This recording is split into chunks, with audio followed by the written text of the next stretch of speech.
Hello बच्चों, कैसे हो आप सभी। आई होप आप सब बहुत अच्छे होंगे बच्चों। आई एम ऑल्सो होपिंग कि आप लोगों ने जो चैप्टर नंबर 13 है वो अच्छे से पढ़ा होगा। पढ़ा है सब बच्चों ने? चलिए, बहुत अच्छी बात बेटा, पढ़ा है तो। इंट्रोडक्शन अच्छा नहीं हुआ ना, एक बार फिर से, ठीक है।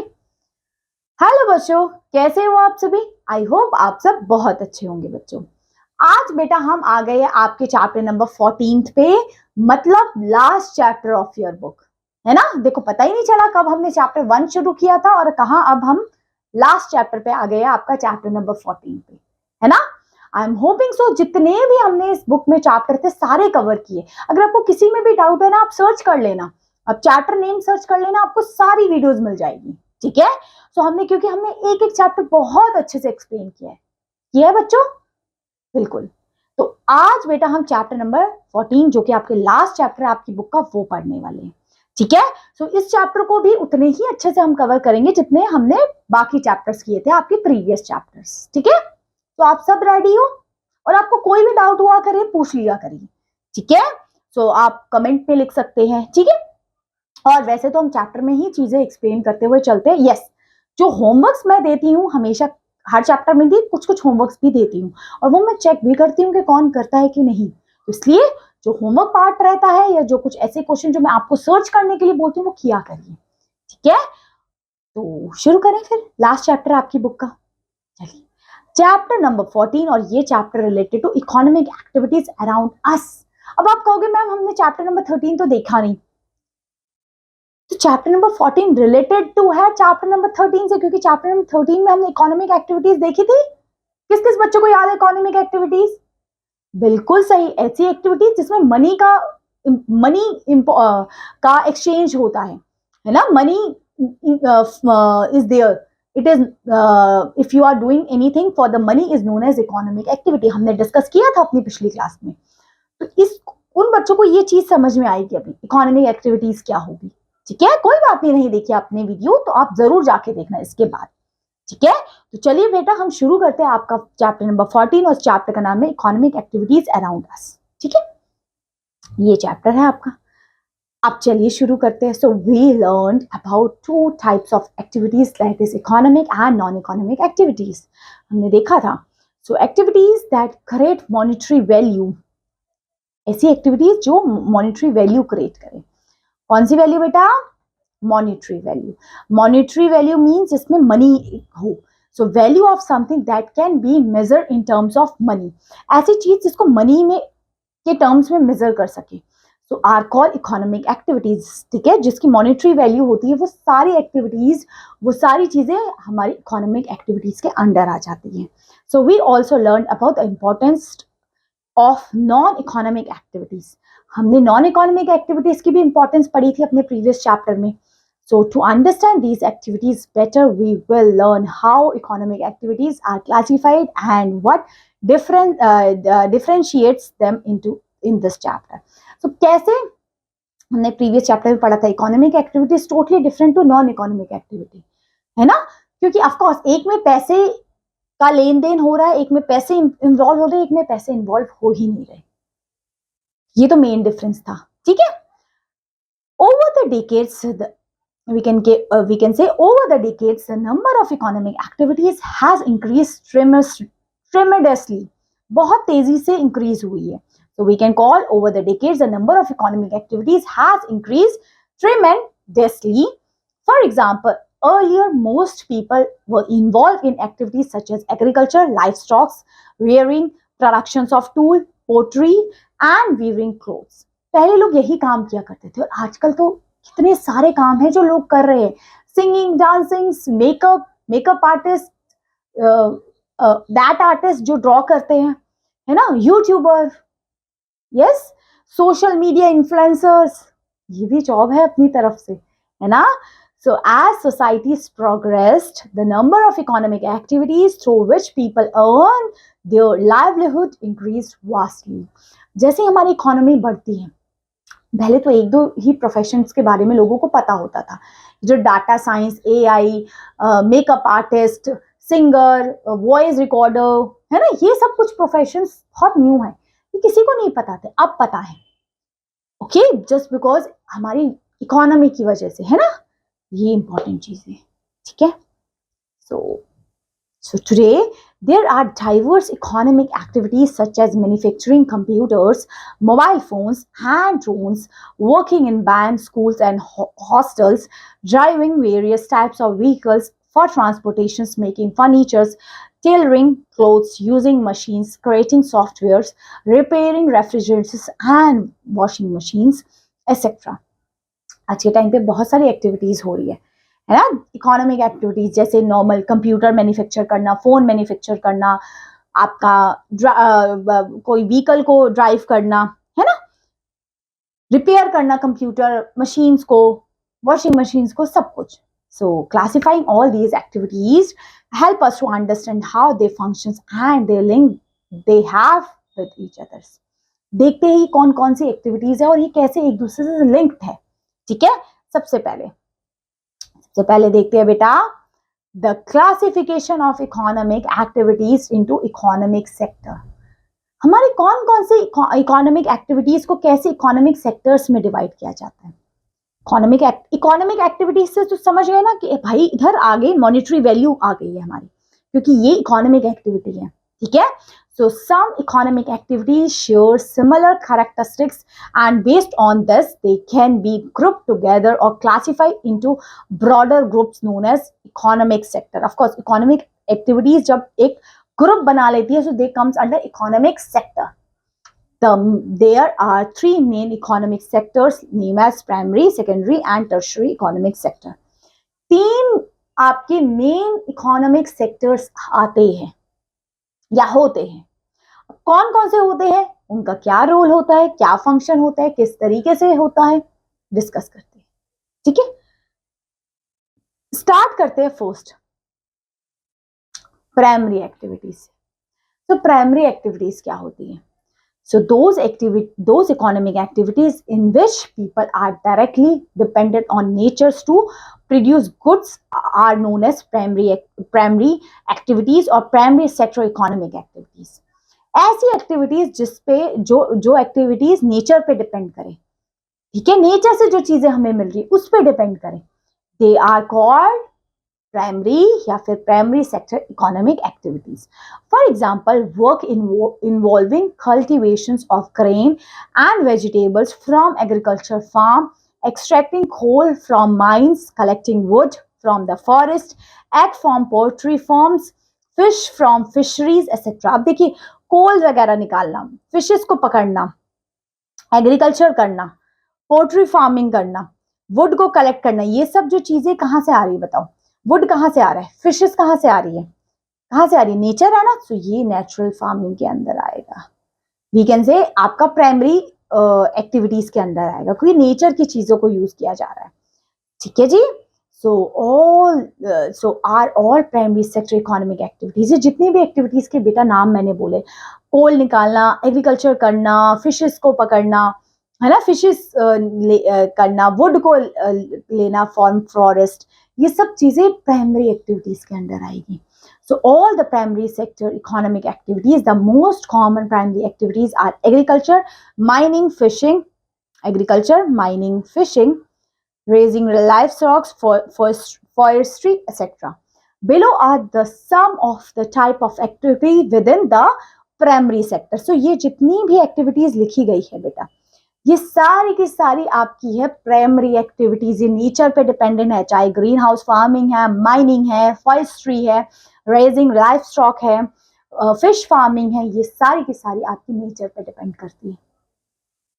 क्लियर हुई? तो ये प्राइमरी सेक्टिविटी। अब इसका इंपॉर्टेंट भी लिखिए, प्राइमरी सेक्टर क्या होता है? The group of activity that involve extraction of raw materials directly from the nature such as farming, fishing and forestry, ठीक है। तो ये होता है हमारे किसके अंडर आता है बेटा?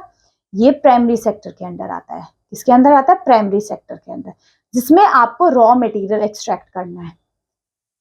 क्या एक्सट्रैक्ट करना है? रॉ मटेरियल, जैसे वुड रॉ मटेरियल है आपका, फिशेस आपका, कोल, है ना।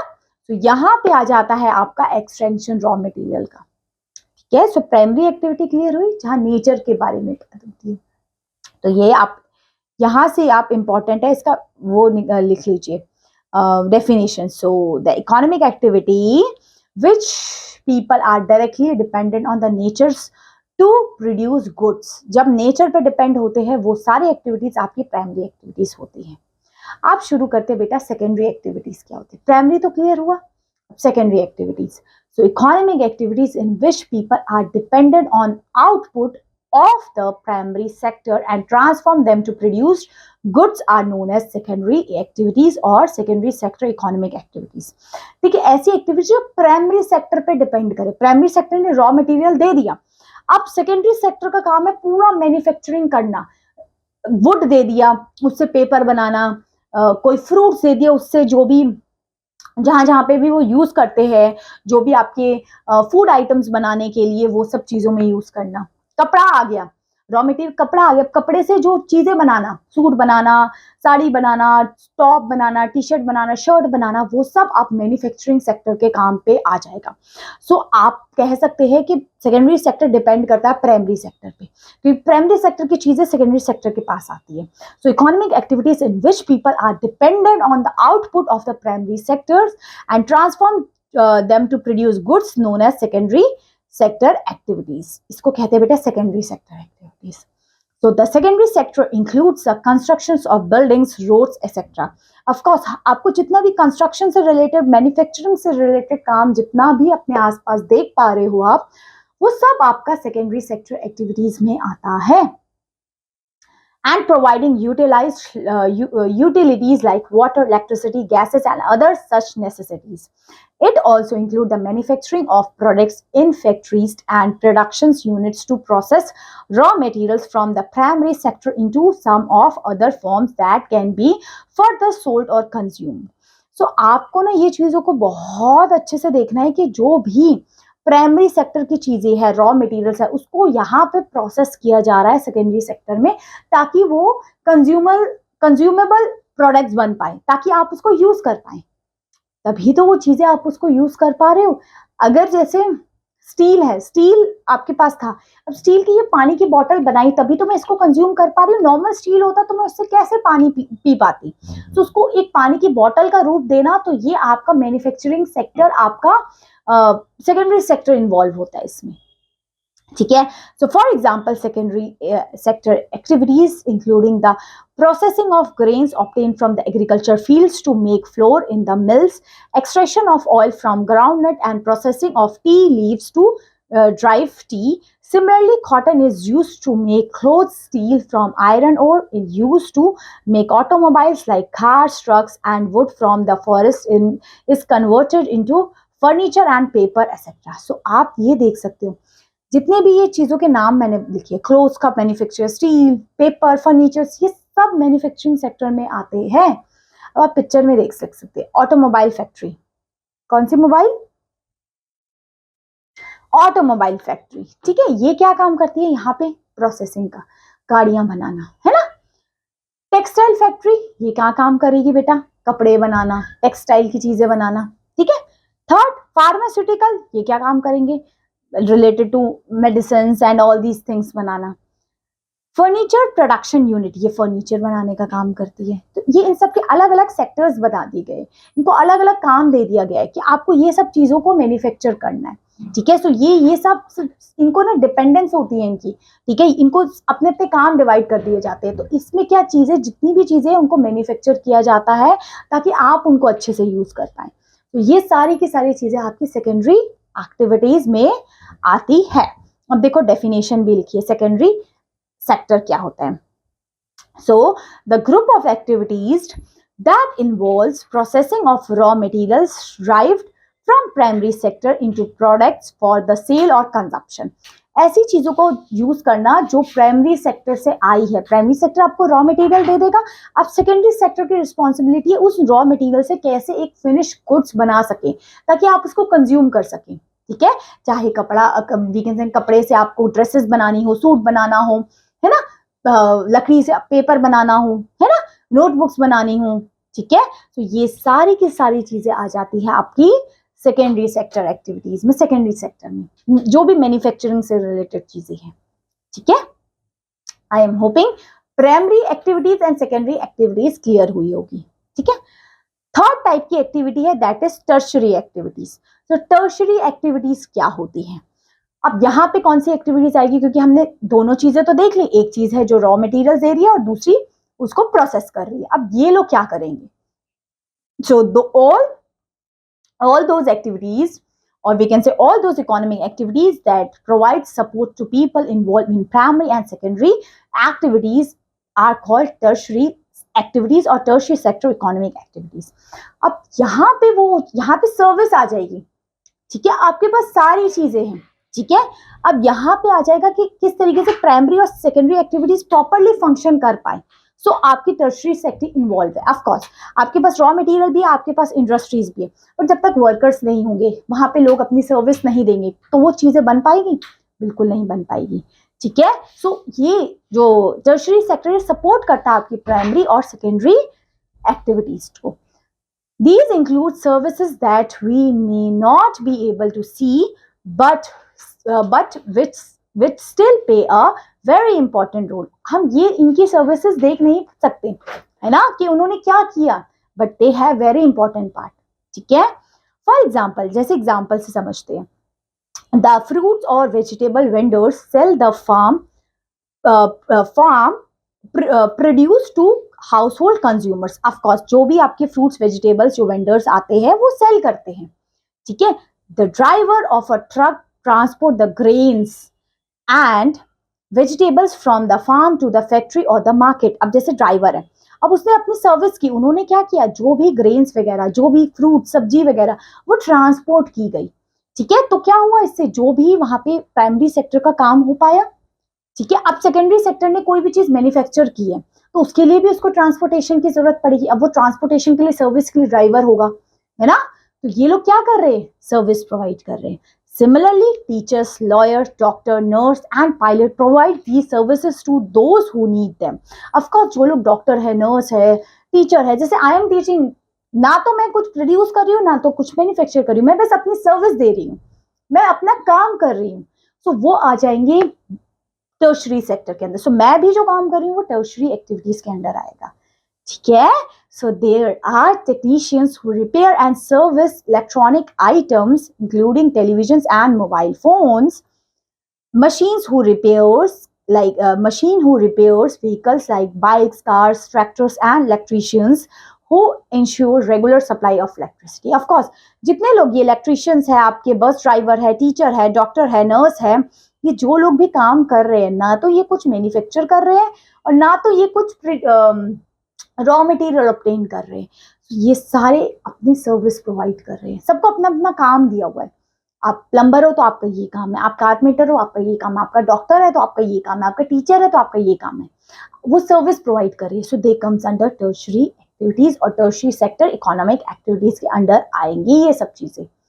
So their services make our life easier. Of course, इनकी services की वजह से हमारी life easy हो पाती है। Similarly, communication services through mobile and internet, software developments and services at hospital, airport, shops, warehouses, hospital, restaurants, banks, schools, etc. are the example of tertiary sector economic activities.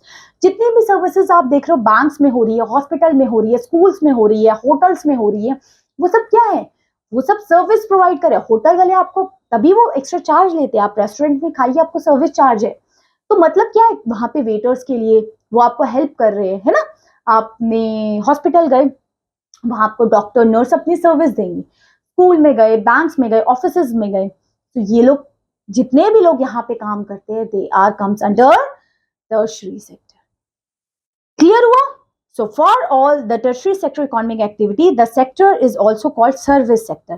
बोलते ना, ऐसे पूछते क्या service करते हो आप, सर्विस मतलब क्या करते हो आप, ठीक है। अगर आप बिजनेसमैन हो तो आपसे नहीं पूछेंगे क्या सर्विस करते हो आप, because you are comes under secondary activities और सेकेंडरी सेक्टर इकोनॉमिक एक्टिविटीज, मतलब आप तो बिजनेस कर रहे हो, आपका अलग है। फिर अगर आप कहीं काम कर रहे हो, कहीं होटल में, कहीं स्कूल में, कहीं ऑफिस में, तो you comes under this category. So 3 type की इकोनॉमिक एक्टिविटीज हमने डिस्कस की, primary activities, secondary activities and tertiary activities. तीनों चीजें समझ में आई, क्लियर हुई? अच्छे से, गुड। जैसे आप एग्जाम्पल भी देख सकते हैं, फोटो आप स्क्रीन पे देख सकते हैं, जैसे सॉफ्टवेयर डेवलपमेंट है, सर्विस एट रेस्टोरेंट है, रिटेल स्टोर्स है, सर्विस एट एयरपोर्ट्स है, ये सब सर्विस दे रहे हैं ना, so they comes under service sector. Which sector? Service sector. Clear हुई? चीजें समझ में आई? गुड। सो आपको इजीली क्लियर हो गया होगा कि सर्विस सेक्टर है क्या। ठीक है, समझ में आया? चलिए, तो आपके लिए वो भी दे रखा है डेफिनेशन। तो देखते हैं, the group of activities that involves the provision of service which complements both primary and secondary sectors such as transportation, banking and management of businesses. तो ये सब टर्शियरी सेक्टर्स के अंडर आती है, जो आपको प्राइमरी एंड सेकेंडरी को help करता है, okay, for giving their services. They are giving the service, so that's why the primary and secondary activities can able to work properly. अब वेयर हाउसेस क्या होते हैं? What is warehouses? So large building used for the storing products before they are sold, used for rented out of the shop. मतलब warehouses देखिए बड़े बड़े buildings होते हैं जहाँ पे स्टोर किया जाता है चीजों को, है ना, जब तक वो नहीं चले जाते शॉप में तो वहां स्टोर करके रखते, बोलते हैं वेयर हाउसेज है, वो होती है। अब यहाँ देखो पिक्चर्स से आपको पूरा अच्छे से एक्सप्लेन किया है, देखो आपको बिल्कुल भी दिक्कत नहीं होगी। सो classification of economic activity into economic sector, देख रहे हो, पहले आपको एग्रीकल्चर, माइनिंग, फिशिंग एंड आप नीचे देख पा रहे होंगे raising life stock and wooden industry, ये सब प्राइमरी सेक्टर्स के अंडर आती है, क्योंकि यहाँ नेचुरल रिसोर्सेज का यूज कर रहे हैं, पानी, हवा, वुड, लकड़ी, फिशेस, है ना, तो ये सारी प्राइमरी सेक्टर है। अब सेकेंडरी सेक्टर कंस्ट्रक्शन हो गया, मैन्युफैक्चरिंग हो गया, वाटर सप्लाई हो गया, सोलर पावर हो गया, हाइड्रो इलेक्ट्रिसिटी होगी, ये सब मैन्युफैक्चर कर रहे हैं, तो यहाँ पे आ जाएगी प्रोसेसिंग, मैन्युफैक्चरिंग, तो ये आपका सेकेंडरी सेक्टर में आएगा। अब टर्शियरी सेक्टर में आएगा, जैसे हेल्थ केयर हो गया, ट्रेड एंड लॉजिस्टिक हो गया, कम्युनिकेशंस हो गया, बैंकिंग हो गया, ट्रांसपोर्टेशन, ये आपको सर्विस प्रोवाइड कर, ट्रांसपोर्टेशन सर्विस देगा, बैंकिंग सेक्टर आपको सर्विस दे रहा है, सो दैट्स व्हाई आप अपना अकाउंट खुला सके, पैसे ले सके, दे सके, जमा कर सके, सब कुछ। तो ये तीनों कैटेगरीज आती है आपकी, primary, secondary and tertiary.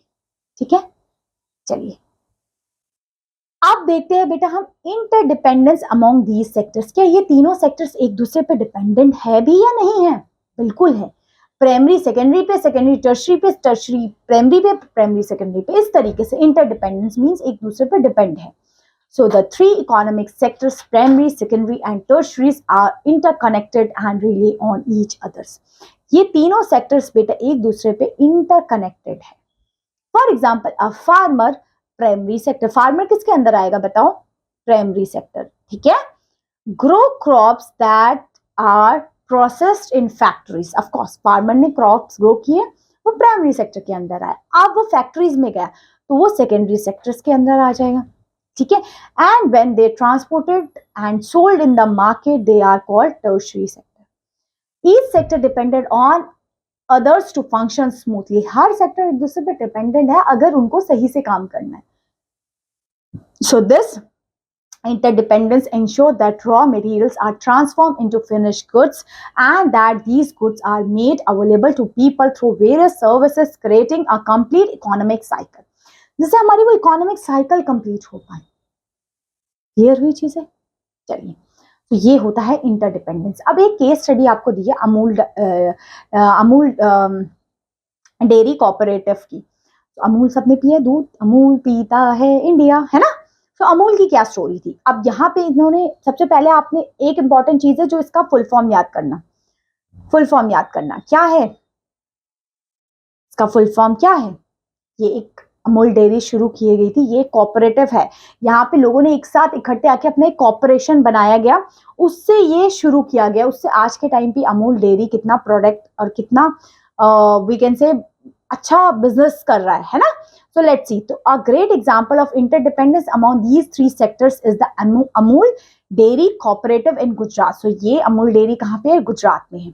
Amul was set up in 1946 under the leadership of Tribhuvandas Patel, lawyer and freedom fighter, and Dr. Varghese Kundri, an engineer who working at the dairy factory in Mumbai. इन दोनों ने मिलकर सोचा हम कुछ अपनी एक factory setup किया जाए जो आज के टाइम पे 2025 में इतनी फेमस, इतनी पॉपुलर है। आज के टाइम पे आइसक्रीम, बटर, दूध, सब कुछ आपको मिलेगा अमूल का, है ना। सो इवन क्लोथिंग भी अमूल की आने लगी अब तो। सो इंटरेस्टिंग है ना।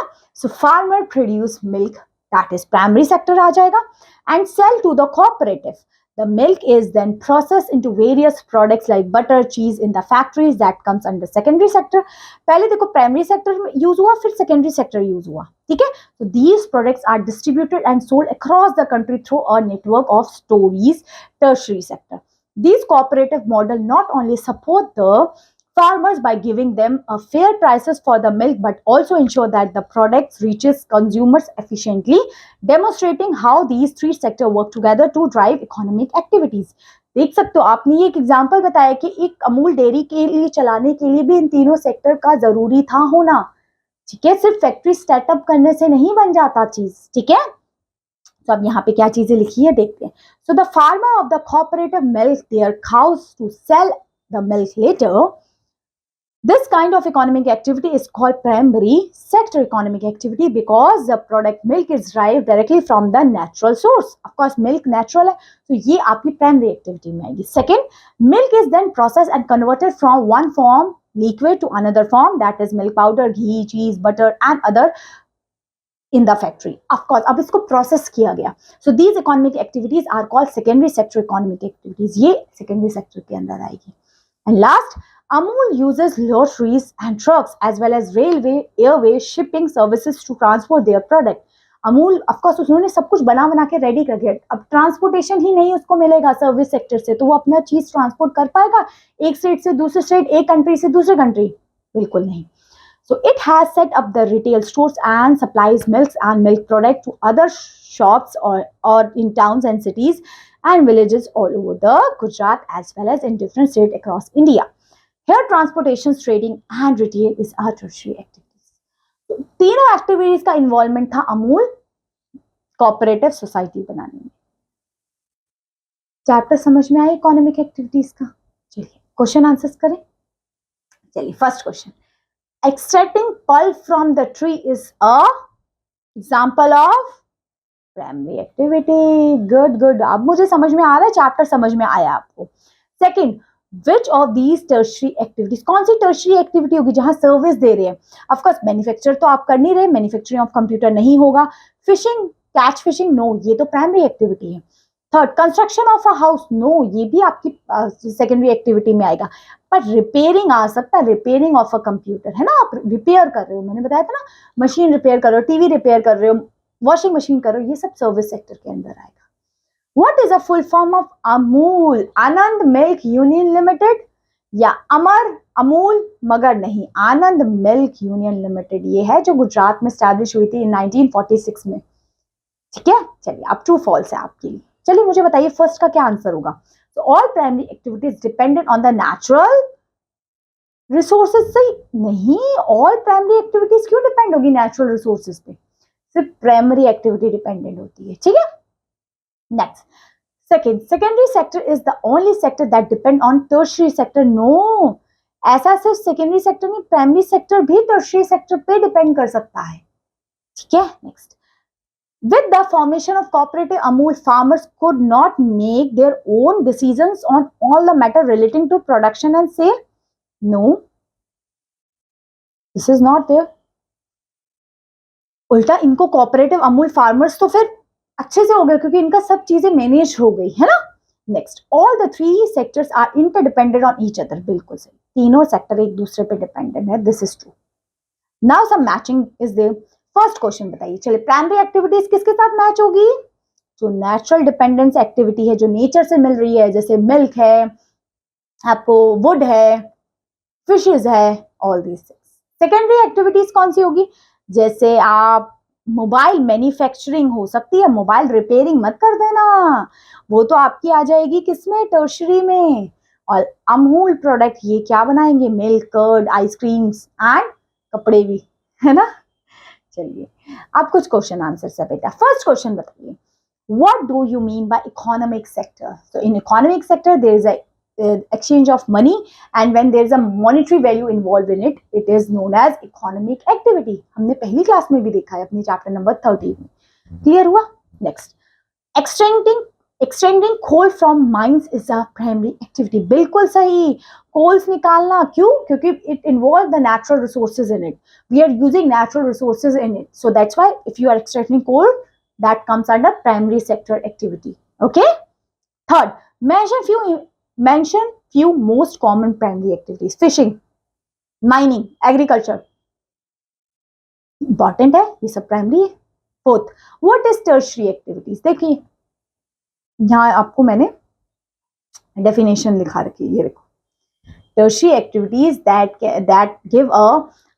give service to the primary and secondary sector activities, so that's why they can able to function properly, like transportations, like what we can call in the healthcare service, when they are giving services to them, so that's why your primary and secondary activities can work it properly. They are called tertiary sector. Next, some other question and answer. First step, how do we classify economic activities into 3 sectors? Of course, we can classify into 3 sectors. Primary sector that involve natural resources in it is known as primary sector. Secondary sector that involve the processing of primary goods to make a finished good or process it into a finished goods, that come under secondary sector. And tertiary sector that gives the services, so that's why your primary and secondary goods can able to reach to the customers. Okay.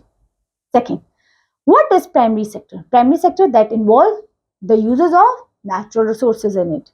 How it is different from secondary sector? Of course, primary sector is totally different to secondary sector. In primary sector, we are using the natural resources like wood, like fishes, like agriculture, like land. But in secondary sector, we are using the primary sector, we can say products. Okay, so that's why we can make it a finished goods. Okay. Third, how does the secondary sector depend on the tertiary sector? Of course, for example, in the secondary sector, they manufacture goods, but they need the services, they need the transportation services, so that way they can reach to place. Like the Amul is example of that. Okay, so in Amul they can make the paneers and milk and everything, but they need transportation services, so that's why their products, their items could be able to reach the whole country. Okay. And fourth, how are the 3 sectors interdependent? Of course, 3 sectors are totally interdependent. ये example बताया था, ये कैसे एक farmer primary sector आया, उसने processed किया कोई चीज वो secondary sector, and उसने फिर भेजा, उसको transportation किया, तो वो tertiary sector के अंदर आया. तो इसलिए तीनों sector एक दूसरे पे बिल्कुल depend करते हैं. समझे? तो ये थी आपकी क्लास, और ये खत्म होती है आपकी पूरी की पूरी बुक. समझ में आई पूरी 6th क्लास की बुक? पूरा हर चैप्टर बढ़िया तरीके से. फिर आगे हम आपसे फिर से मुलाकात करते हैं. तब तक के लिए इसको अच्छे से पढ़िए. ये चैप्टर तो क्या, सारे चैप्टर हमने कवर किए. जल्दी से देख लीजिए सारी वीडियोस. कोई डाउट होता है, easily comment down below. I am here to help you out all. ठीक है? So this is the class is over. So I am signing off here. I will meet you soon again. Till then, keep learning, keep watching. Have a good day. Bye bye.